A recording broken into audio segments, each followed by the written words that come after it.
So basically what we're doing is we've identified on this particular area, on this break line, we've got holes from 22 to 17 feet. And what we've done is peppered tip ups, because we're actively raising and catching fish with jigging spoons. And whenever that happens, it means usually there's more fish in the area or fish moving through the area. So whenever you're on fish, what you're gonna do is, by putting set lines out, you're gonna retain the fish in the area. You're gonna make them think that there's bait here. And when more fish stop, especially in a situation like a break line, when fish stop and gather, more fish will stop and gather as well. They just won't keep going down the break. You're giving them a reason to stop and hang out and potentially school up. So when you find 5, 6, 8 fish on a break, camp on it, drill it out, expand the area, put down set lines, and that's basically what we're doing. We're using small suckers on Mille Lacs. You know, a lot of guys think you gotta have shiners, and I do like shiners. Don't get me wrong, I like shiners for fishing Mille Lacs. But I find when you're fishing rock, gravel, breaks, anything shallower, suckers work better.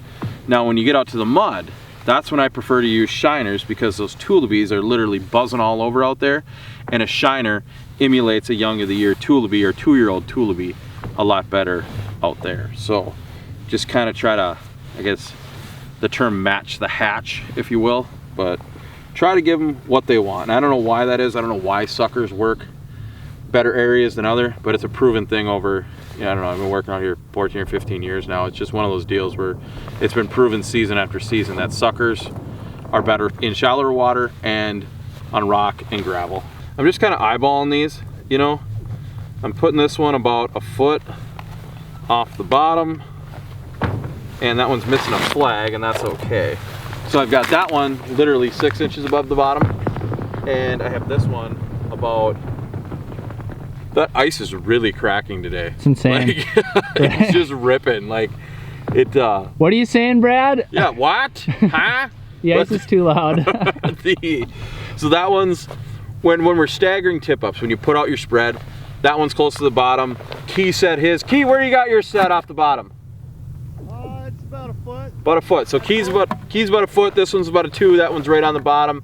And then we've got sprinkled other tip ups all the way over that are all buried. So if we start seeing one tip up that's constantly producing 2, 3, 4, 5 fish, either that or it keeps on getting tripped and not bit on the bottom, we will kind of adjust ours lower and know that that's kind of the commitment line for the fish to bite.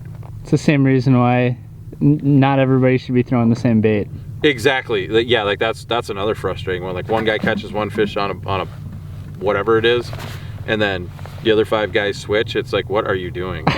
You know, it was just yesterday we were out and I threw on a monster VMC rattle spoon in red, and I whacked a big fish right out of the gate, and I saw the other guys like going to change, and I'm like, I don't know if I do that. It's one fish, you know. Right. So they put on glow goldfish, and I ended up actually switching to glow goldfish because I wasn't getting bit as much. So yeah, I always have different lures out. Obviously, if you have a glow spoon that's getting bit, and you see other glow spoons getting bit, and a guy's got silver on, and he's then kind of move that direction, but don't just go pink after 1 or 2 fish. You know, kind of establish a pattern before you start to throw tip ups out and change lures. I feel like a lot of guys they fall victim to the small sample size, right? Yeah, like even, and here's where we're not really like, this is what I call a small like spread. We found fish here. We don't know if they're gonna stay here. You know, we know that there's fish here. We're gonna give it our best shot. We're gonna throw tip ups out and actually see what is here, how many fish are gonna come up through the holes. And if in an hour, if the same results don't produce, we're out of here, man. Like we're packing up and we're gone. So cool. Well, hopefully we don't have to leave anytime soon. Right.